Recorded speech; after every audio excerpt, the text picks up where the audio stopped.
The engine of the DH-4 screamed at full throttle, barely keeping the aircraft above the treetops of the Argonne forest. In the rear cockpit, Lieutenant Erwin Bleckley strained his eyes through the smoke, searching for a white panel, a flare, any sign of the trapped infantry battalion below. German machine guns stitched the air from three sides. The date was October 5, 1918, and the American 50th Aero Squadron was attempting the most dangerous mission in aviation, flying low enough to see individual soldiers through the canopy, low enough to become an easy target for every rifle in the valley. The pilot, Lieutenant Harold Goettler, held the bucking aircraft steady as rounds shredded the fabric of the lower wings. Bleckley never spotted the white panels. The DH-4 plunged into the trees moments later, both men killed on impact. For their sacrifice flying into certain death to locate and supply the Lost Battalion of the 308th Infantry, cut off and surrounded by German forces, the two airmen received posthumous medals of honor. They were the only crew in the entire war to earn the nation's highest award for an infantry contact patrol. The medals celebrated courage, but the mission itself was about something far less glamorous. It was about finding the men, dropping supplies, reporting their exact position back to headquarters.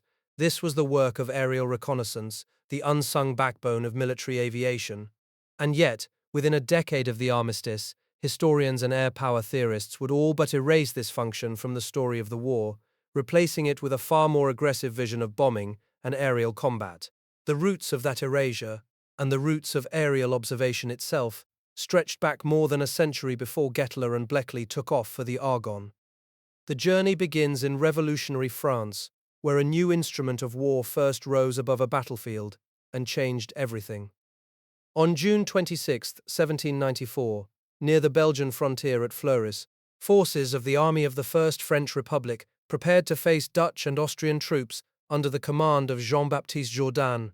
With them was a strange new unit, the Compagnie d'Aérostiers, commanded by a young officer named Jean Coutel.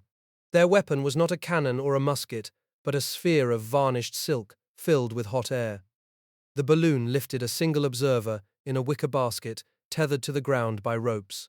From his elevated perch, the observer could see the enemy's formations, track cavalry movements, and spot artillery positions that would have been invisible to scouts on the ground. He scribbled notes, dropped weighted message bags, and for the first time in history, a commander in the field could watch the enemy in real time from above. The French won the battle. An observation balloon had made its military debut. The problem was the wind. In anything stronger than a gentle breeze, the spherical balloon pitched and yawed violently, turning the observer airsick and making sustained observation nearly impossible. The fabric strained against its tether, and the basket swung like a pendulum. Hydrogen gas, which had replaced hot air as the preferred lifting agent, leaked through every seam, and the process of producing enough of it in the field was slow and cumbersome. Napoleon, chasing rapid advances across Europe, found the balloons could not keep up with his marching columns. By 1799, the French government dissolved the Compagnie d'Aérostiers. Balloons did not disappear entirely. They appeared sporadically in small campaigns, became popular attractions at American county fairs, and underwent scientific experiments, but their military utility remained deeply compromised. The spherical design was simply too unstable. For more than a century, battlefield commanders would rely on cavalry scouts and elevated ground positions to see what lay beyond the next ridge. The sky remained empty. Then, in the 1860s, the American Civil War brought balloons back to the battlefield. Thaddeus Lowe and John LaMountain ascended over the Virginia countryside, reporting Confederate positions to Union generals. At Fair Oaks, reports from a Union balloon proved critical to the battle's favorable outcome. The Confederates scrambled to build their own balloons in response. Among the Prussian military observers watching these developments was a young cavalry officer named Count Ferdinand von Zeppelin, who would spend the rest of his life chasing a dream of heavier, more powerful airships capable of crossing entire nations. The fundamental instability problem never went away, and by the late 19th century balloons again faded from military inventories. But the need had not vanished, it had only gone dormant, waiting for a conflict large enough and static enough to demand a solution. That conflict would arrive in the summer of 1914, when the armies of Europe dug trenches from the English Channel to the Swiss border. Within months, The old spherical balloons were being replaced by Draken designs, elongated envelopes with stabilizing rear lobes, and later by the brilliant cacote, which added side fins that cut through gusting winds like the feathers on an arrow. The balloon had been reborn, and this time it would stay. The balloon was not the only machine taking to the air in those years, and it was not the one that would capture the world's imagination. On the morning of July 25, 1909, a French automobile accessories magnate named Louis Blériot climbed into a frail monoplane built of wood, wire, and doped fabric. The aircraft, the Blériot Model 11, weighed barely 500 pounds and carried a three-cylinder engine producing 25 horsepower. It had no instruments to speak of, just a compass, a fuel gauge, and a pilot with a swollen, injured foot, the result of a recent crash. Blériot took off from a field near Calais, pointed his machine toward the white cliffs of Dover, and 37 minutes later landed in England, having accomplished what no human had ever done. Crossing the English Channel by powered flight, the British public was stunned. For centuries, the Royal Navy had been the island nation's shield. Now a single man in a contraption of wood and canvas had rendered that shield obsolete. The Times of London put it bluntly: Britain was no longer an island. The panic was immediate and strategic. If one lightweight monoplane could cross the Channel, what could a fleet of larger, more powerful aircraft do? Across the North Sea, German engineers were already answering that question. Count Ferdinand von Zeppelin had been perfecting his rigid airships for more than a decade, and in September 1907, his Luftschiff Zeppelin III, the LZ-3, had stayed aloft for 8 hours, carrying significant weight and covering enormous distances. The design blueprints for these behemoths showed a framework of aluminum girders encased in doped fabric, powered by multiple engines, capable of flying round trips from bases in Germany all the way to targets in England and back. British military planners began scrambling to assess the threat. Newspaper editors and defense analysts published maps showing the distances from German airship sheds to British naval dockyards, calculating flight times and bomb loads. The novelist H.G. Wells had already imagined a war in the air, and now it seemed prophetic. A new genre of anxiety, fear of the bomber, spread through the public consciousness. But in their rush to prepare for an aerial attack, the British nearly missed the far more immediate and practical value of these new flying machines. They could see, during army maneuvers in 1912 and 1913, British commanders attached a handful of flimsy aircraft to each opposing force to test their value. The results were startling. The army that made better use of its aerial reconnaissance flyers won on every occasion. Pilots brought back reports of enemy positions that cavalry scouts could not reach, detailed maps of troop concentrations, and early warnings of flanking movements. One officer, Captain Bertram Dixon, was initially cold-shouldered by his former cavalry colleagues, but after a single flight he returned with a picture of enemy movements far more detailed than anything the horsemen had gathered. The commanding general of the Red Army altered his entire battle plan on the spot. The same lesson played out on a real battlefield in 1912, when Italy went to war against the Ottoman Empire and brought a handful of aeroplanes to the Libyan desert.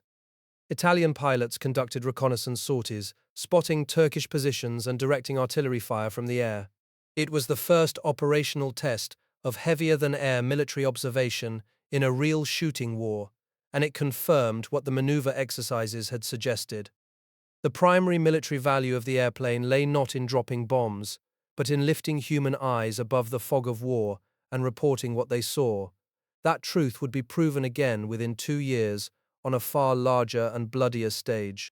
The Royal Flying Corps crossed the Channel in August 1914, carrying little more than enthusiasm and a handful of flimsy machines.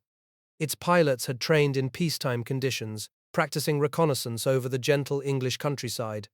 They understood in theory that their job was to find the enemy and report back. But theory and war are different things. On the 19th of August, a young lieutenant named Mappelbeck climbed into his aircraft at Maubeuge and set out to locate German troop columns near Nivelles. He carried a small-scale map, a larger one, and a deep confidence that he knew exactly where he was going. Mappelbeck never found Nivelles. He drifted off course, flew over Brussels without recognizing the city, and eventually oriented himself over Ottignies and then Gembloux. Through the whole flight he wrestled with his maps, finding the large-scale one nearly impossible to read in the open cockpit. The wind tore at the paper. The vibration of the engine blurred the printed lines. He managed to spot a small body of cavalry moving southeast, but the report he brought back contained little else of value. The crew was inexperienced. The navigation was faulty. The intelligence was thin. The report itself was a handwritten sheet, a simple form with spaces for the date, the aircraft number, and a few lines of description. Mapplebeck noted his difficulty reading the large-scale map. He admitted he could barely keep track of his own position. The report revealed as much about the observer's confusion as it did about the enemy. Commanders at headquarters read it and understood immediately that aerial reconnaissance could not rely on casual observation and haphazard navigation. The reports had to mean something. They had to be comparable, consistent, and above all accurate.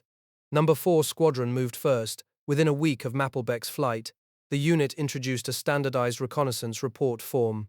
The header now carried a sortie number, the date, the aircraft number, the start and end times, and the names of the pilot and observer. Below the header, columns appeared: time, place, things observed, trains visible, railroad stations in operation, bridges intact or destroyed. The form forced the observer to think in categories, to scan the ground systematically, to produce a record that a staff officer could compare with the previous day's sheet. The form spread. Royal Flying Corps headquarters saw what Number 4 Squadron had done and issued a standard observer's report for use throughout the service. The new report was printed on stiff card, designed to be clipped to a board in the observer's cockpit. It demanded precise locations referenced to map sheets.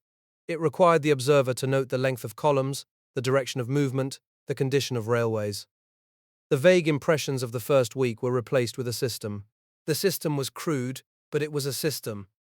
The maps themselves were another problem. The British Expeditionary Force had gone to war without the detailed sheets modern warfare demanded.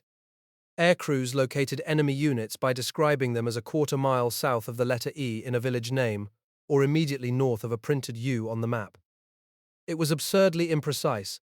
But even with these limitations, the demand for aerial reports grew. Ground commanders who had never seen an airplane before August were now asking for daily reconnaissance sorties. The flyers were becoming the eyes of the army. By September, the war had accelerated into a vast wheeling movement. The German First Army under von Kluck swept down through Belgium, crossing the Marne east of Paris, aiming to envelop the French capital. The Allies fell back. Confusion reigned along the roads.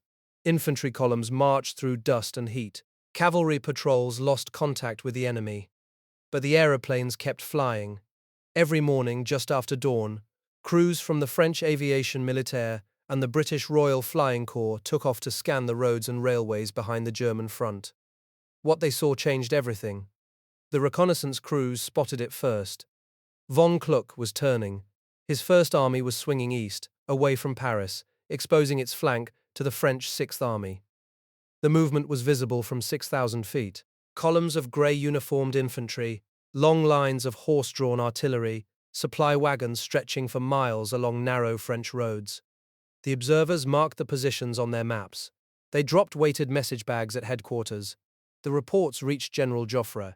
He saw the opening and seized it. The French counterattack at the Marne halted the German advance and saved Paris. On the Eastern Front, the same principle held. German reconnaissance flyers watched the Russian Second Army lumbering forward through the forests and marshes of East Prussia. The aeroplanes reported every column, every bivouac, every attempt at concealment. The information flowed directly to Hindenburg and Ludendorff, who used it to set the trap at Tannenberg. The Russian army, blind to its own exposure, walked into the German pincers. The result was catastrophic for the Tsar's forces. Aerial observation had given the German command a clarity no ground-based reconnaissance could have provided. The reports were no longer optional. Commanders who had once regarded aviators as little more than sporting amateurs now demanded their daily briefings. The cavalry, which had performed the reconnaissance role for centuries, found itself outpaced and outclassed by machines that could cross the lines and return within an hour. A horse could not see behind the next ridge. An aeroplane could see 40 miles deep. The intelligence it brought back was incomplete and often sketchy, but it was the best available. And in war, the best available information is the only kind that matters. The captured letters of German soldiers told the same story. A man from the 242nd Reserve Regiment wrote home in October complaining that the British artillery was shooting with uncanny accuracy. He did not know whether the information came from aeroplanes or from hidden telephones behind his lines. He only knew that every time his unit moved, shells followed within minutes. The aerial observers were doing more than counting trains and columns. They were directing artillery fire onto targets they could see, and the infantry could not. The partnership between the aeroplane and the gun was being forged in real time. The Marne and Tannenberg demonstrated something fundamental. The aeroplane was not a weapon of attack. It was a weapon of sight. It could not destroy an army, but it could see where the army was going, and that was enough to change the course of a campaign. By the end of September, the fluid war of movement was hardening into trench lines that stretched from the Channel to the Swiss border. The race to the sea was over, the digging began, and the demand for aerial intelligence, far from slackening, intensified into something industrial. The Royal Flying Corps had entered the war with exactly one fuselage-mounted box camera. It was broken before the first shots were fired. The army possessed no spares. No repair manuals existed. The entire photographic capacity of Britain's aerial force consisted of a single shattered piece of equipment and 6 airplex cameras with 12-inch lenses that were only marginally better suited to the task. A few pilots and observers brought their own personal cameras aloft, snapping pictures when they could. But the results were inconsistent. The operation was entirely ad hoc. There was no photographic section. There was no doctrine. There was no plan. In the absence of cameras, crews drew what they saw. The observer would sketch the enemy's trenches, the bends in the roads, the clusters of buildings near a crossroads. These pencil drawings were attached to the written reports. They showed the basic shape of the ground, but they could not capture detail. The observer's memory was unreliable. His artistic skill varied from man to man. The sketches were impressions, not records. A general planning an attack needed to know the exact position of a machine gun emplacement, the precise angle of a trench traverse. A pencil drawing could not provide that. A sketch from the period shows a section of German trench line near La Bassée. It is a simple thing. Wavy lines for the forward trenches, dotted lines for the communication trenches running to the rear. A few cross-hatched blocks for buildings. It conveys a general sense of the position, but it lacks scale. It lacks the precise relationships between objects that an artillery officer needs to range his guns. The sketcher noted the time and place, but the image itself is thin, uncertain. It was the best the crews could do with the tools they had. It was not good enough. The defects of the sketch-based system became critical as the armies dug in. Trench warfare demanded precision. The artillery could not fire blindly. It needed exact coordinates. Machine guns hidden in dugouts could stop an entire battalion. Barbed wire entanglements had to be mapped in detail so the engineers could plan their cutting parties. The cavalry could no longer reconnoiter enemy positions because the horses could not cross no man's land. Only the aeroplane could see. But the aeroplane could not record what it saw with the fidelity the situation required. The broken camera was not a minor inconvenience. It was a strategic vulnerability. French squadrons had been experimenting with aerial photography before the war, and by late 1914 they were producing usable images. In November 1915, when the commander of No. 3 Wing, Major Robert Brooke Popham, visited the headquarters of the French Northern Group of Armies, he watched them project aerial photographs onto screens using magic lanterns. Analysts studied the images in detail, marking positions on maps, identifying targets that would have been invisible from the ground. The French were building a photographic intelligence system, while the British were still fumbling with pencil sketches.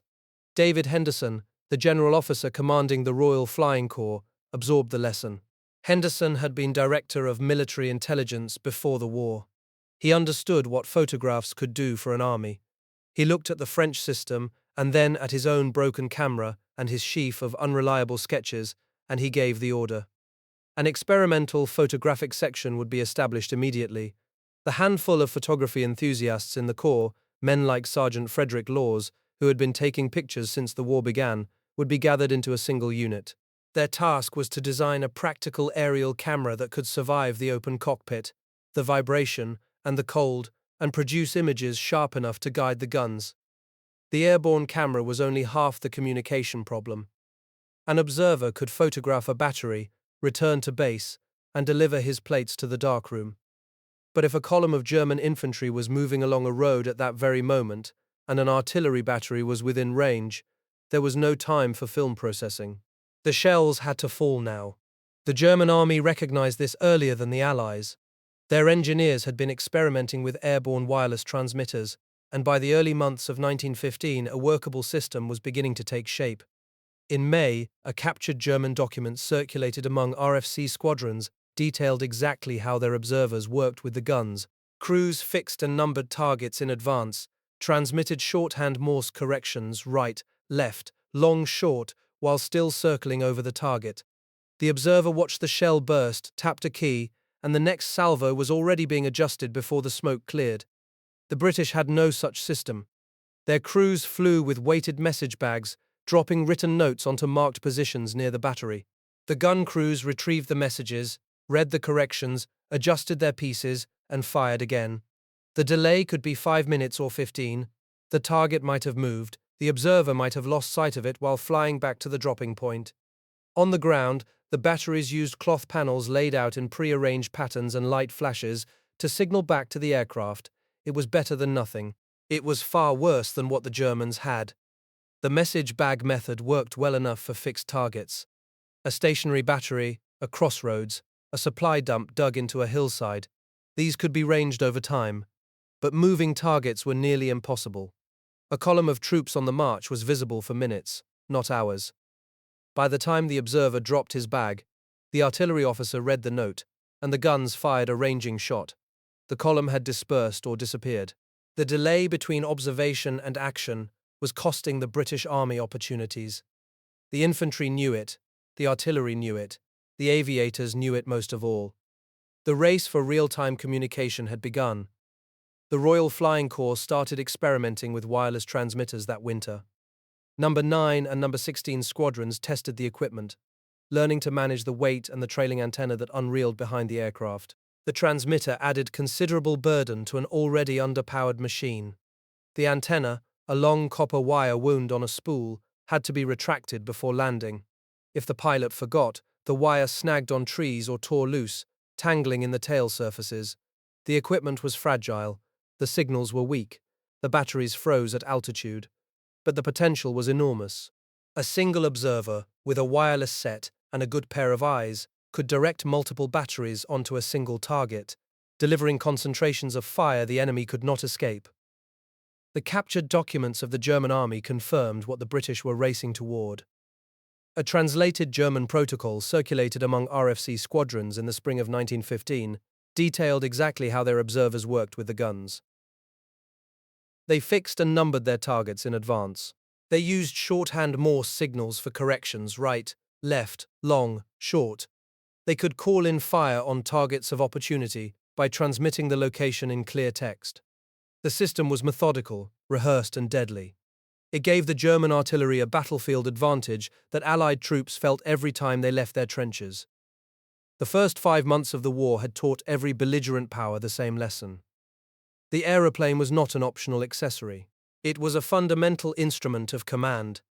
It could find the enemy, track his movements, direct the artillery onto his positions, and photograph his defenses for the planners. It could do all this while the cavalry stood useless at the edge of the wire and the infantry crouched in their dugouts. The tools were still crude: broken cameras, unreliable sketches, message bags that drifted in the wind. But the direction was clear. The war in the air would be a war of sight, and the side that saw first would shoot first. The winter of 1915 locked the Western Front in ice and mud. The trenches ran from the Channel to the Swiss border without a gap. Inside a makeshift darkroom behind the British lines, the experimental photographic section wrestled with chemistry and cold. Glass plates cracked when the temperature dropped too far below freezing. Sergeant Frederick Laws and his handful of enthusiasts worked through the nights, testing emulsions, adjusting shutter timings, chasing an image that would not blur. The army could not wait for perfect equipment. In February, the War Office issued Memorandum A1802, a document that formalized a new relationship between the gun and the aeroplane. Artillery commanders were ordered to meet with air observers every evening. They would review the latest reconnaissance reports. They would mark targets on maps. They would decide which batteries would fire, at what ranges, on what objectives. The following morning, the aeroplane was no longer an experiment. The nightly conferences created a ritual. Battery commanders and observer pilots bent over the same maps in lamplit dugouts. They spoke a language that had not existed 6 months earlier. An infantry officer who witnessed the process wrote that the artillery now demanded aerial photographs the way a man demands water. The gun crews had learned something fundamental. Without eyes in the sky, their shells fell blind. With eyes, they could reach behind hills, beyond woods, into the enemy's ammunition dumps and reserve trenches. The weather did not always cooperate. Mist clung to the ground for days at a time, grounding every aeroplane on the front. When the mist lifted, the wireless sets still froze. Batteries lost their charge in the high-altitude cold. The trailing antenna whipping behind the aircraft could ice over, snapping the copper wire, silencing the transmitter in mid-transmission. Artillery officers learned to postpone attacks when the observation machines could not fly. Hugh Trenchard, the general officer commanding the Royal Flying Corps in France, saw the bottleneck forming. The demand for wireless-assisted shooting was growing faster than the supply of trained operators. In June, he wrote to the Deputy Director of Military Aeronautics, requesting a dedicated wireless officer at each wing headquarters. The specialist would manage frequencies, coordinate firing schedules, and keep the fragile equipment functioning. The system needed a nervous system, and Trenchard was building it. In the first week of March, the ground before the village of Neuve-Chapelle was photographed from end to end. Number 2 and Number 3 squadrons flew the missions. The new Type A camera, designed by Laws and his team in less than 60 days, was clamped in the observer's cockpit. It was handheld, loaded with glass plates, triggered by a simple cable release. Every pass over the German lines exposed a strip of territory 700 to 1,500 yards deep. The aircraft had to fly straight and level at 6,000 feet. Any bank, any yaw, any vibration from the engine translated directly onto the negative. The pilot fought the controls in the buffeting winter wind. The observer leaned over the side, sighted along the camera body, and squeezed the release. Miss the interval and the overlap between frames disappeared. Lose the overlap, and the stereoscopic pairs became useless. Once on the ground, the plates went straight into the developing tanks. The mobile darkroom lorries that the French had pioneered were not yet available to the British. Technicians worked in improvised huts, in farmhouse cellars, in any space they could black out. A single scratch on a wet negative could obliterate a machine gun emplacement. Dust on the lens became a phantom artillery battery. The interpreters learned to distinguish artifacts from targets, slowly building a new science out of light and shadow. The results reached First Army headquarters within hours. Cartographers traced the trench lines, the barbed wire entanglements, the communication saps running back to reserve positions. They printed new maps at a scale of 1 to 8,000. Every corps received between 1,000 and 1,500 copies. For the first time since the war began, the British were about to attack with a complete visual record of the ground in front of them.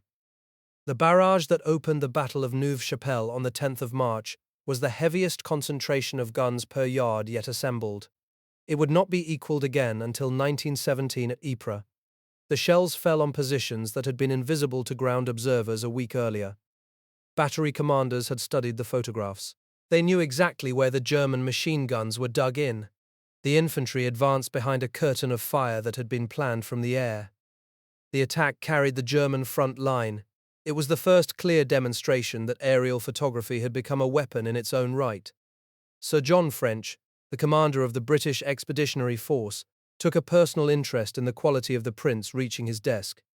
He wanted sharper images, faster delivery, more complete coverage. The demand was insatiable. The RFC could not build darkrooms fast enough. In April, the Royal Flying Corps issued a small celluloid circle to every artillery observation crew. It was marked with 12 radial lines like the face of a clock, and a series of concentric rings labeled A through F. The observer laid the overlay on his map, centered on the target. North was 12 o'clock. A shell burst 200 yards due east became C3. The correction traveled by wireless in 3 characters instead of a full sentence. The clock code solved the language problem. It did not solve the physics problem. Wireless sets in the spring of 1915 were still fragile contraptions. The spark gap transmitter vibrated loose on its mounts after an hour of flight. Moisture shorted the connections. The batteries, slung behind the observer's seat, lost capacity in the cold and had to be warmed before every mission. When a set failed, the crew reverted to dropping weighted message bags. The delay stretched to 10, sometimes 15 minutes. Up in the air, the observer juggled the celluloid overlay, the map, and the Morse key in a 90-mile-an-hour slipstream. His fingers went numb. The paper map flapped and tore. If the pilot banked to avoid enemy ground fire, the observer lost his vertical reference and had to reorient the entire clock face. German anti-aircraft batteries had learned to aim for the wireless aerials. A severed antenna wire meant silence. When the system worked, it was devastating. A single observer watching the fall of shot could transmit corrections in seconds. The battery fired. The shell landed. The observer keyed the error. The battery adjusted. Within 4 or 5 rounds, the target was bracketed. The same crew could then shift to a second battery and repeat the process. A morning's work might silence 3 German howitzers before the infantry even went over the top. The captured German protocol that had circulated a month earlier described almost exactly the same method. The enemy used different code words. Their grid system did not employ the clock face, but the principle was identical. Aviation was forcing both sides toward the same solution. The artillery that could integrate its observation aircraft fastest would dominate the battlefield. The race was no longer about machines. It was about organization. By the end of the spring, British counter-battery fire had become feared. German soldiers wrote home about the uncanny accuracy of the shelling. They did not know whether the information came from aeroplanes or from hidden telephones behind their lines. They only knew that the shells found them. The RFC had done more than improve the artillery. It had changed the balance of the positional war. The problem of the infantry was different. When troops went over the top, they ran beyond their telephone wires within the first minute. Cut off from command, the attack became invisible. Generals in their dugouts could hear the gunfire, but could not see where their men had reached. The cavalry, traditionally the commander's eyes in a war of movement, could not operate across shell-cratered ground laced with machine guns. The aeroplane was the only alternative. In May, at the Battle of Festubert, the British tried a new technique. Aircraft equipped with klaxon horns flew low over the advancing infantry, sounding a distinctive note that carried through the noise of the barrage. The soldiers were supposed to respond by laying out white cloth panels or lighting flares. The observers would map the line of panels and drop the information to Corps headquarters. The theory was sound. The men on the ground, terrified and exhausted, rarely responded. Pilots had to descend to 300 feet and identify uniforms by color to locate the front. Far to the southeast, in the Dardanelles, another kind of observation was shaping a campaign. In March, Erich Cerno, a German officer commanding Ottoman aviation units, flew the first reconnaissance sortie against the combined British-French fleet attempting to force the straits. His reports revealed the positions of the Allied ships. The Turkish artillery, guided by those reports, laid down fire that blocked the naval advance. The Gallipoli campaign, already faltering, had been denied its preliminary victory by a single aeroplane.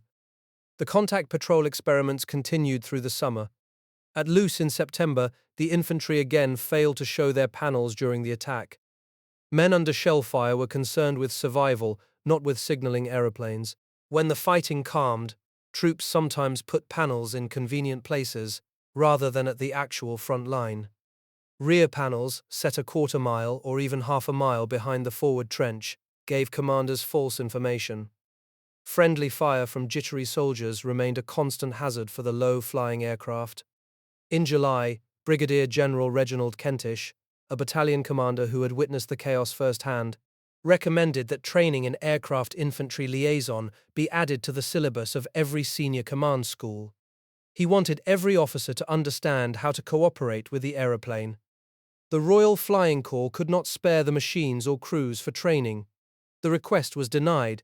The lesson had been identified, but could not yet be applied. The armies were learning faster than their resources could sustain. The year 1915 ended with aviation woven into the fabric of every operation. Aerial photographs had become the basis of all maps. Wireless-assisted spotting had turned the artillery into a precision instrument. Infantry contact patrols, however imperfect, were the only link between the commander and his attacking troops. The debate was over. The aeroplane was no longer an accessory to the army. It was the army's eyes. And in the coming year, the demand for those eyes would explode beyond anything the pre-war planners had imagined. On the 9th of January, 1916, a kite balloon section of the Royal Flying Corps went into action near Poperinghe with the Second Army heavy artillery.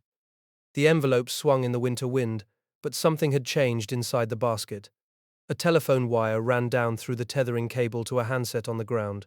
The observer, speaking in a normal voice, described the fall of shot directly to the battery commander. Corrections that had once required a written note dropped from an aeroplane, or a Morse signal tapped out on a frozen key, now traveled at the speed of speech. 15 targets were registered that day. The balloon had found its voice. The Drachen balloon still pitched and yawed in anything stronger than a moderate breeze. Observers came down airsick after 2 hours. But the design that would change everything came from a French engineer named Albert Cacot. His balloon carried 2 side-mounted fins and a lobed tail that caught the wind like the feathers on an arrow, holding the envelope steady even in a 30-mile-an-hour blow. British units began converting to the new type late that winter. Observers stayed aloft for 6, 8, even 14 hours at a stretch. The artillery had a stable eye in the sky at last. That same year, the Somme offensive consumed aerial photographs at a rate no one had predicted. The Royal Flying Corps was exposing over 500 negatives on a single day. The cameras were the bottleneck. Early lenses required long exposures, and aero engines transmitted vibration through the airframe in a constant shudder. The emulsion blurred. A print that should have shown individual strands of barbed wire came out smeared and unreadable. Photographic sections worked through the nights, pushing chemistry and glass to their limits. A crew from a Corps squadron climbing to 10,000 feet felt the cold bite through their leather coats. The observer braced the camera against the cockpit rim, his fingers stiff, and released the shutter. The engine shook the fuselage for 3 full seconds while the plate gathered light. Back on the ground, the developed negative showed ghosted outlines where sharp trench lines should have been. The section lead sent a report up the chain. Within weeks, faster lenses arrived from requisitioned stocks in England, and chemists in the mobile darkrooms began experimenting with higher-speed emulsions that cut exposure times by more than half. By the autumn of the Somme, prints taken from the new cameras and emulsions revealed detail that had been invisible to earlier photographs. Barbed wire entanglements showed as fine crosshatched lines. Communication saps running back from the front trench could be mapped with precision. Artillery officers laid their barrage plans on photographs that showed exactly where the wire was thickest and where a dugout entrance cast a telltale shadow. The big guns did not fire blind. They fired on coordinates pulled directly from the air. The lessons of the Somme were still being absorbed when in October the photographic section issued a revised edition of its interpretation manual. The new volume formalized the science of stereoscopic analysis. John Moore Brabazon, one of the RFC photography innovators, pushed for systematic training in reading the way overlapping prints revealed depth. A trench that appeared as a flat line on a single photograph became a cut into the earth when viewed through the stereoscope. Analysts learned to measure the height of parapets and the depth of shell craters from the parallax between 2 images. During the same period, the commanding officer of No. 6 Squadron, Major A.S. Barrett, developed a simple but powerful tool. He gave his observers aerial photographs of their target areas marked with concentric circles and compass points. When a shell burst, the observer marked its position directly on the ringed print, eliminating the distance errors that plagued verbal corrections. Separately, Charles Campbell, one of the RFC's photography pioneers, proposed that every pilot be examined on aerial photography as a condition of qualification. The idea spread through the wing headquarters. Artillery ranging grew faster and more deadly. The interpreters working over the light tables in headquarters huts turned photographic analysis into an industrial intelligence process. They compared prints taken weeks apart, spotting the fresh excavation that marked a new machine gun emplacement. They identified dummy batteries by the way the camouflage netting sagged differently from the real thing. They watched a German ammunition dugout take shape under construction, the roof beams visible from above before the earth was packed over them. Nothing stayed hidden for long. Through the winter of 1916 and into early 1917, the war at sea demanded its own eyes. The Royal Naval Air Service expanded its chain of coastal airship stations. The gas bags of the submarine scout airships bobbed above sheds at Pembroke, Howden, and East Fortune. Systematic patrol patterns took shape over the channel approaches, grids that would soon become a formal web, radiating from fixed navigation points. Kite balloons tethered to warships pushed the visual horizon outward, their observers scanning the grey water for the periscope wake that signaled a U-boat. The submarine commanders learned to submerge and wait, their batteries draining, their targets slipping past. By March of 1917, aerial observation was no longer a novel experiment or a promising auxiliary. It was a methodical, industrialized, and essential component of every operation on land and at sea. The maps were redrawn daily from fresh photographs. The guns fired on targets no spotter on the ground could see. The deadlock in the trenches had forced the belligerents to build a machine for seeing, and that machine now ran day and night, feeding the artillery and the navies with an unending stream of intelligence pulled from the sky. The last week of April 1917 was the worst the Atlantic shipping lanes had ever seen. On the 19th alone, U-boats and mines sent 11 freighters and 8 fishing vessels to the bottom. The German High Command had removed all restraints from its submarine captains, betting that unrestricted warfare would strangle Britain in 6 months. The gamble produced staggering numbers. By the end of the month, Allied and neutral losses crossed 860,000 tons. Something had to change, or the Western Front would starve. The convoy system had finally been adopted the same month, over the objections of admirals who preferred offensive sweeps to escort duty.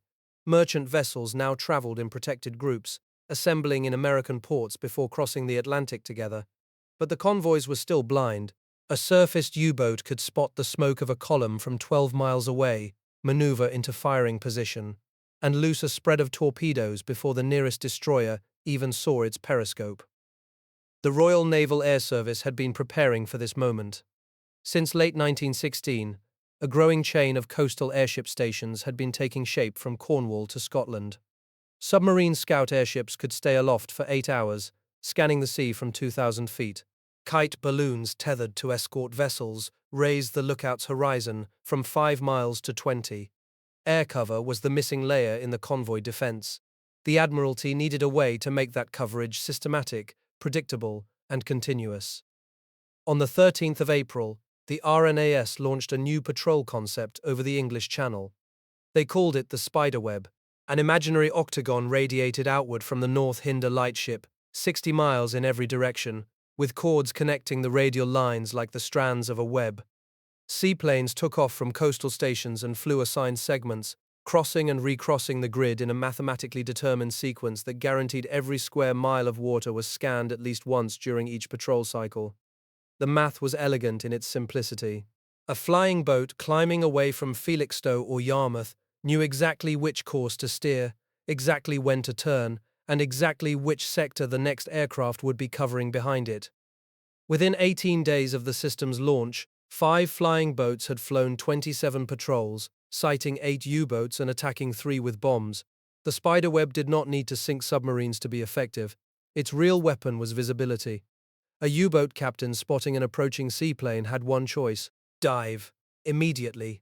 If he stayed on the surface to line up a torpedo shot, the aircraft would radio his position to every destroyer within 50 miles. If he submerged, the convoy passed safely overhead, and he never fired a single torpedo.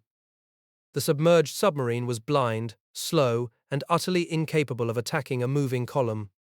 Air cover, even unarmed air cover, won the engagement by simply being there. The Admiralty formalized the new reality on the 8th of May.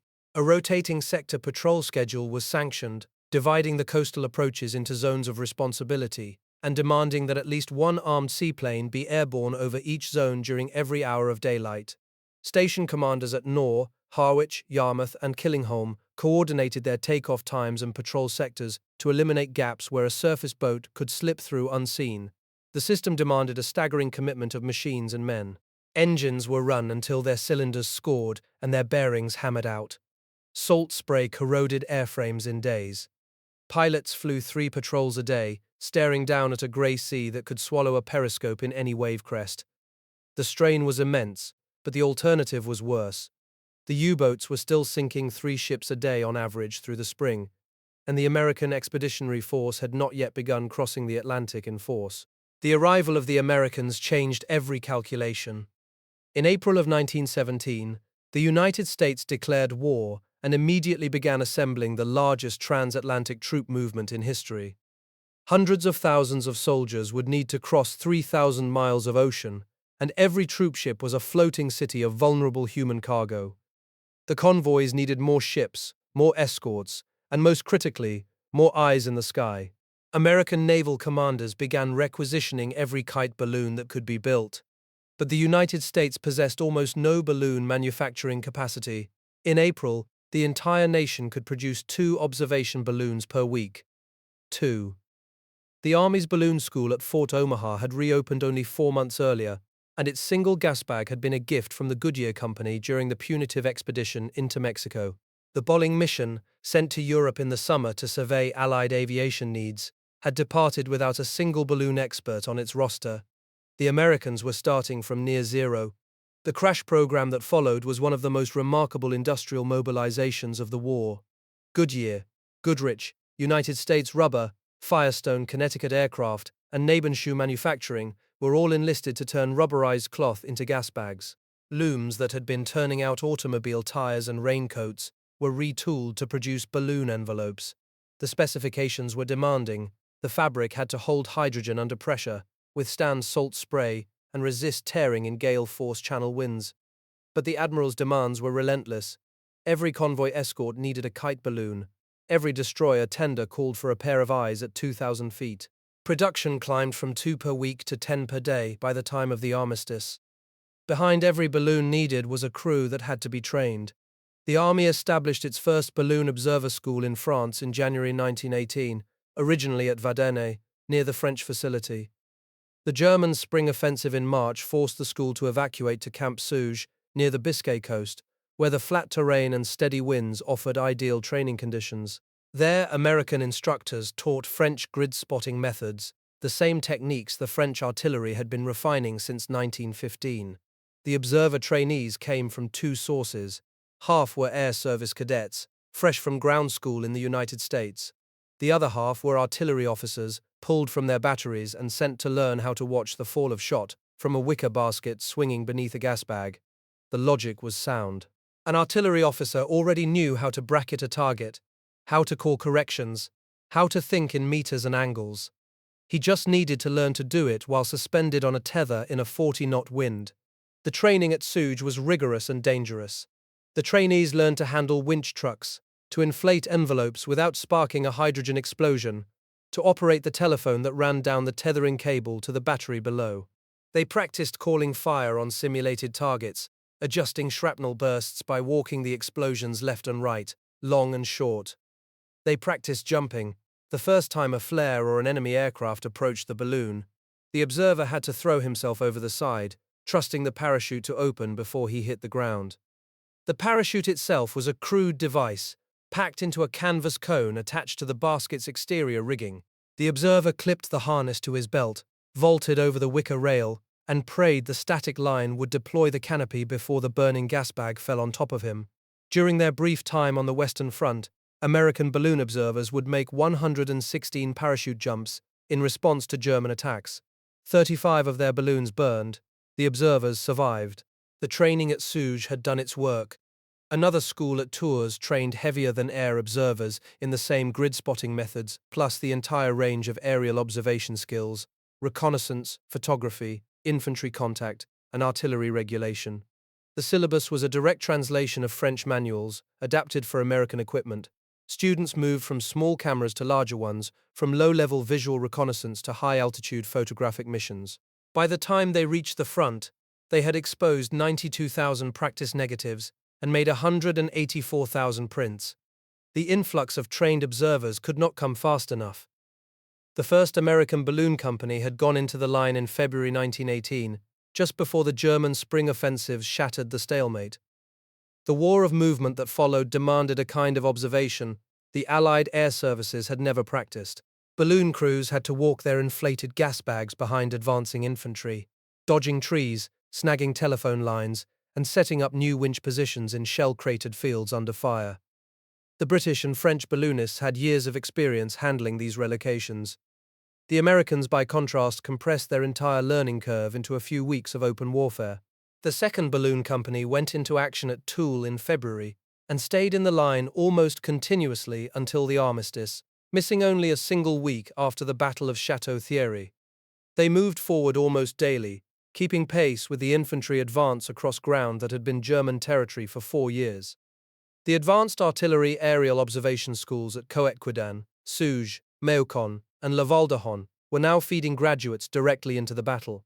The training emphasized the artillery observer's most difficult task, adjusting fire on a target that refused to stay still. Columns of retreating infantry, horse-drawn batteries pulling back to new positions, supply wagons racing for cover. These were fugitive targets, visible for minutes at most, demanding speed above all else. The French grid-spotting method the Americans had adopted required the observer to call corrections in terms of left and right, long and short, relative to the battery target line. It was fast but imprecise compared to the clock code the British used. The American schools accepted the trade-off. Precision could be sacrificed for speed when the target was a column of grey uniformed troops disappearing into a tree line. The observer fired his signal, the battery fired its salvo, and the adjustment was transmitted in seconds. By the autumn of 1917, the chain of naval air stations on the American side of the Atlantic was taking shape as well. Bases from Chatham to Cape May launched patrols that covered the convoy assembly points. The Navy's first European station opened at Mauchik-Lacanau in November, and within a week, the air station at Le Croisic launched the first of more than 1,000 patrols it would fly before the armistice. The spider web was now complemented by a growing ring of stations on both sides of the ocean. The results were undeniable. In October 1917, German submarines had torpedoed 34 ships in the waters off the French coast. By February of the following year, with American and French seaplanes patrolling in coordinated sectors, that number fell to 0. Not a single ship was sunk in the protected zones during those months. The U-boat captains had not stopped trying. They had simply been forced to stay submerged too long, too far from the convoy lanes, unable to spot their targets before the air escort drove them down. The expansion of American balloon manufacturing had become a symbol of industrial triumph. What had begun as 2 gas bags per week in April 1917 had grown to 10 completed balloons per day by the armistice. The United States, which had entered the war with no functional military aircraft of its own and no capacity to build them, had positioned itself to supply the entire Allied balloon program by 1919. The Atlantic convoy system, shielded from the air by balloons and seaplanes, had delivered more than 2 million American soldiers to France without losing a single troopship to enemy action. The eyes in the sky had done what the battleships and destroyers alone could not. In May of 1918, a unique formation of French escadrilles took to the air with a mission unlike any flown before. Capitaine Louis Weyler's Strategic Reconnaissance Group began a systematic program of deep penetration sorties, pushing their aircraft up to 100 kilometers beyond the German lines. They flew at altitudes that made them almost immune to interception. Their cameras were not set to record a single battery or trench junction. They were set to capture the entire strategic pulse of the Kaiser's armies, the rail yards, the supply depots, and the reserve encampments that a commander like Foch desperately needed to see. The photographs they brought back formed a monthly scroll of enemy force dispositions, a real-time mosaic of a bleeding empire. Weyler's ambition was to give the High Command a god's-eye view of the battlefield, one that rendered the enemy's deepest intentions visible. The aircraft used for these deep runs were the sturdy and reliable Breguet 14s, machines built to handle the brutal high-altitude winter air. In the observer's cockpit, a massive 26-centimeter focal-length camera was bolted to the floor, its lens peering through a hole cut in the fuselage. The operator's hands, stiff with cold and gloved in leather, slid the heavy glass plates in and out of the magazine with the rhythm of a metronome. At these ranges, there was no radio that could reach back to base. The mission's success depended on the pilot holding a perfectly steady course against crosswinds that could smear the image into an illegible grey blur. The photographs were the crew's only voice, and they had to be sharp, overlapping, and complete. A torn cloud layer, or a momentary lapse in concentration was all it took to fail. The intelligence cycle demanded perfection. Down in the basements of the French Army's cartographic division, the plates were rushed into darkrooms smelling of acetic acid and developer. Technicians projected the negatives onto a freshly printed copy of the plan directeur, sliding the transparency across the map until every road and church steeple snapped into perfect registration. Ferdinand Foch, the supreme Allied commander, now received a rolling intelligence assessment that no cavalry scout or ground agent could ever provide. He could watch the German railheads thicken with rolling stock, a sure sign of an impending reinforcement. He could see the slow creep of new supply roads being cut into the forest loam. The man who had once called the airplane worthless now planned his entire summer offensive around the photographs delivered to his chateau headquarters. Wheeler's group didn't just provide a picture. They provided foresight stripped of rumor and guesswork. After the armistice, Foch would carry his hard-won faith in aerial intelligence into the peace negotiations at Versailles, where he insisted on the complete dismantling of Germany's air forces, a final tribute to the weapon he had once dismissed as worthless. This monthly photographic scroll exploited a fundamental vulnerability in the German operational doctrine. The German army, to feed a front line stretching from the North Sea to Switzerland, relied on a finite and painfully congested railway network. The same trains that moved ammunition forward could not be easily hidden from a lens peering straight down from 10,000 feet. Weller's imagery gave Foch the exact timetable of logistical saturation. He could deduce where a blow might fall by the density of track repairs, the sudden appearance of hospital trains, or the distinctive white smoke of field kitchens serving thousands of men. The deep battle had become a transparent battle. The Strategic Reconnaissance Group had turned the vast German rear area into a glass box, and inside that box, the Kaiser's exhausted generals had nowhere left to hide. The strategic mirror held up by Weyler's group was matched by a tactical revolution taking place at the front itself. The war of movement had returned, and with it, the fixed telephone web that had kept the artillery so precise for 3 years simply snapped. Armies that had been routed to the same trench maps for months were now advancing miles in a day, ripping up their fragile copper telephone lines behind them. Battery commanders could no longer phone the rear for fire instructions. They could not wait for dispatch riders on motorcycles to crawl across the churned moonscape. The entire edifice of artillery coordination was now balanced on the tenuous link between a man in a basket, a man in a cockpit, and a wireless key. If that link broke, the guns went blind at exactly the moment when the infantry needed them most. The German spring offensives had torn a gaping crater in the Allied line, and the counterattacks required the artillery to move forward almost as fast as the infantry. This was a physical ordeal of backbreaking, grinding mechanics. Gun carriages that had sat in deep revetments for 18 months were winched out of the mud and onto roads. Balloon companies that had once changed position once a season were now relocating 2 or 3 times a week. The process of moving a live, inflated cacotte balloon through a French village was a controlled disaster.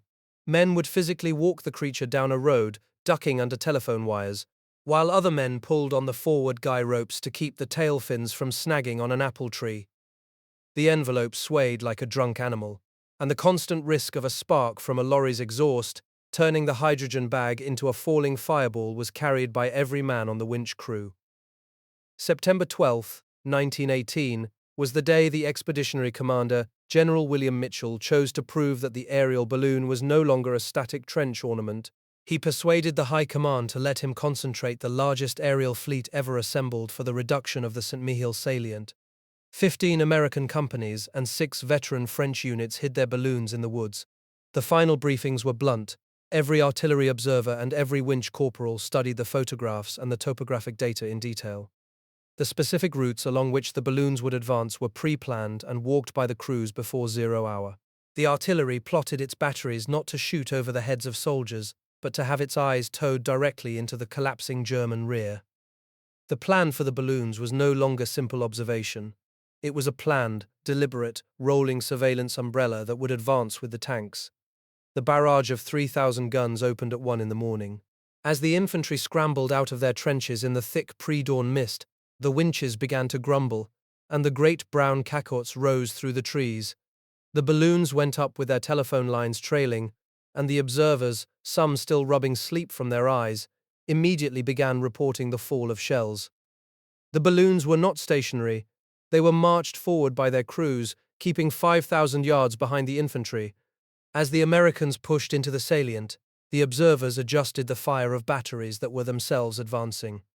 For the first time in the war, a coordinated deep strike was being guided entirely by a mobile wall of elevated eyes. The German artillery, which had relied for 4 years on the high ground of the salient, found itself systematically blinded and destroyed by shells falling from the clouds. 2 days of bad weather blanketed the salient at the start of the attack. But on the 16th, the mist burned off to reveal the chaos below. A crew in the 2nd Company balloon spotted a dense German troop concentration attempting to organize a counterattack near Jolny. The observer coolly dictated the coordinates into his telephone, his voice cutting through the static to a battery commander less than a mile away. The entire column was hit by a converging salvo of heavy shells that left the road a tangled mass of overturned limbers and dead horses. 3 companies alone registered over 390 rounds in a single day. The balloonists of the Saint-Mihiel offensive did not just witness the rout, they directed the avalanche of steel that made it happen. The skeptics who doubted that a balloon could survive in open warfare were silenced by the evidence of burning German supply dumps that stretched all the way to the Meuse. The final campaign in the Meuse-Argonne stretched from late September through the snows of November, and here the demands on the balloon service became almost inhuman. 13 American companies pushed forward through the shattered woodlands where the German defenses had been prepared for years. The advance was a nightmare of shattered timber, ravines, and concrete pillboxes. The balloons operated during the day, and observers' binoculars scanning the tree lines for the muzzle flashes of hidden machine guns. At night, the winch trucks ground forward without lights, their crews exhausted and half-deafened by the constant shelling. At one point, a section commander, unable to reach his battery by telephone, resorted to a megaphone, shouting range corrections from the winch platform to a gun crew 200 yards away. The wall of gas bags inching forward through the Argonne was the physical manifestation of a new first principle of ground combat. The army that could not lift its eyes above the treetops could no longer advance without dying. The same brutal conditions forged a final evolution in the airplane's ability to talk to the ground. The infantry liaison flights that had failed so often in 1915 were now armed with radio transmitters in their cockpits, trailing long wire antennas behind their Salmsons and DH-4s. The set was still a one-way tool, but the grid zone system had been refined until a pilot could call down fire with a precise 2-letter code. The commanders of the American Corps squadrons pushed their pilots to stay over the attack at all costs, to fly so low that the reek of cordite filled the open cockpit. They relied on the infantry to show white panels or fire a colored flare to mark the furthest line of advance. When the infantry was too frightened to move, the pilots simply flew down the main street of a ruined village at rooftop height, counting the dead and the foxholes, ignoring the rifle bullets tearing through the doped fabric of their wings. The result was not perfection, but it was control. The commander on the ground was no longer deaf and blind once his men went over the top. The most dramatic proof of how far infantry liaison aviation had come, and how far it still had to go, was the desperate mission of the 5th of October, 1918. 600 men of the 77th Division's 1st Battalion, 308th Infantry Regiment, had been enveloped and trapped in a steep ravine in the Argonne. The media had already christened them the Lost Battalion. They were starving, low on ammunition, and being cut to pieces by their own friendly artillery because no one on the outside knew where their front line actually was. The order came down to the 50th Aero Squadron, a unit flying Liberty-engine DH-4s that had spent the whole summer learning that infantry contact was the most important work in the world. Their mission was not to shoot down an enemy scout or to drop a bomb. Their mission was simply to find the men. Lieutenant Bleckley, a former artillery officer turned observer, and Lieutenant Harold Goettler, his pilot, volunteered for the second sortie of the day. The ground troops were not showing their panels. They were either dead, captured, or so shattered they could not remember the signals. The only way to find the battalion was to fly below the ridgeline, below the treetops, into a pulsing nest of German machine guns. Goettler pushed the throttle forward, and the big two-seater slid down through the freezing air until its wheels were almost brushing the autumn leaves. Bleckley in the rear seat stood up against the slipstream, holding a map in his hand, desperately scanning the thickets. They were not invisible. Every Maxim gun and every rifle in the German line opened up on the sound of the Liberty engine, screaming through the ravine. The fabric of the DH-4 shredded like tissue paper. Goettler was hit in the head by a stray bullet, but he kept the yoke steady, his body slumped against the belt. Bleckley was struck multiple times in the hips and legs, yet he continued to write down the grid coordinates they had glimpsed in the flickering, deadly seconds over the German lines. The aircraft was a staggering wreck, leaking fuel and coolant, its control surfaces riddled. Goettler, already dying, fought to gain altitude, trying to carry his observer back to the lines, but the engine seized from the damage, and the DH-4 crumpled into the forest floor just inside the Allied wire. They did not find the Lost Battalion on that flight, but they drew the first accurate map traced in their own blood. The grid reference Bleckley scribbled on his chart was recovered from the wreckage. It was the coordinate that saved the survivors. Both men would be awarded the nation's highest decoration, the Medal of Honor, posthumously, the only crew in the entire war to earn it for an infantry contact patrol. 2 days after the smashed biplane was discovered by a forward patrol, the infantry of the Lost Battalion, following the shifting geometry of the sketches Goettler and Bleckley had died to create, managed to lay out a panel. A following flight from the 50th Squadron spotted it, and the supply bundles that had been missing the mark for days finally found their target.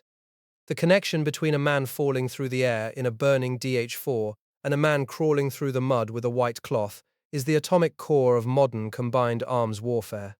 It was a link paid for in the harshest currency, but by the time the guns fell silent on the 11th of November, the system had been proven. Air observation was no longer just the eyes of the army.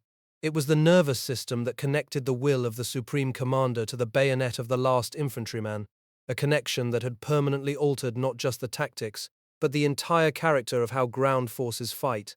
The sheer scale of the reconnaissance organism that had grown by the end of the war is almost impossible to visualize.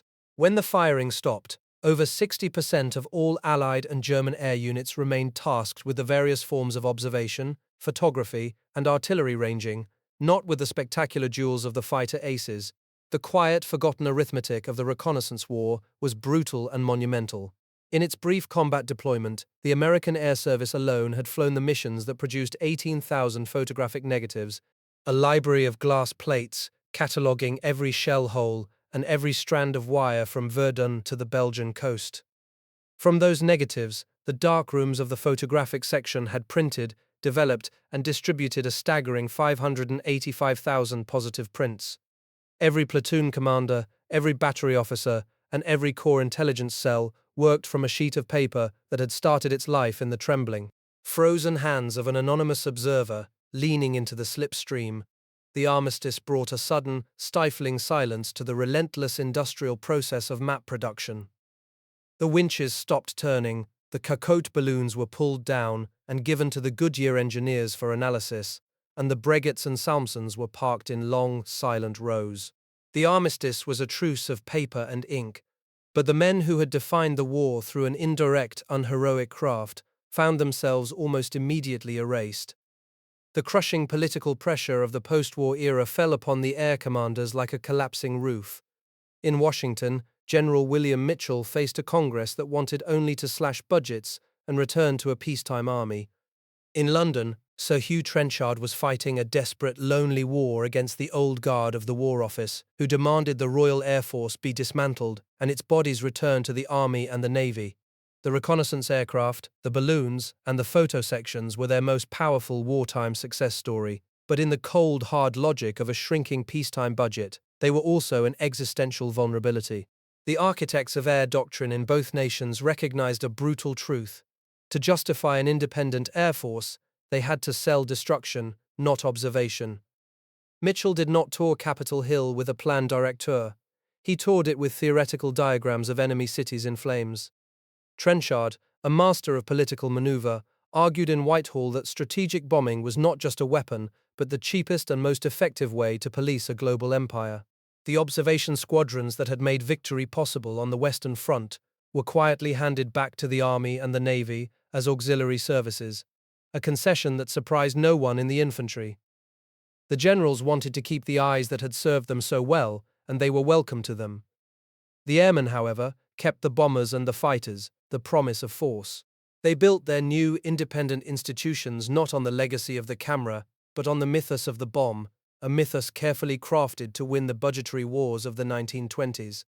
The Italian prophet Giulio Douhet, writing in the same period, pushed the logic even further, declaring that auxiliary aviation was not just superfluous, but actually harmful, a dangerous distraction that diverted resources from the true war-winning potential of the aerial fleet.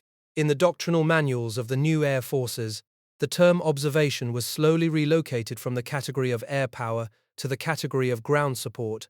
It became an afterthought, a necessary chore, a service rendered to the other arms, but not a defining characteristic of the air weapon itself. The men who had logged over 300 reconnaissance missions before receiving a medal were forgotten in the new world of victory tallies and kill ratios. The photographer's darkroom was replaced in the public imagination by the bomb bay.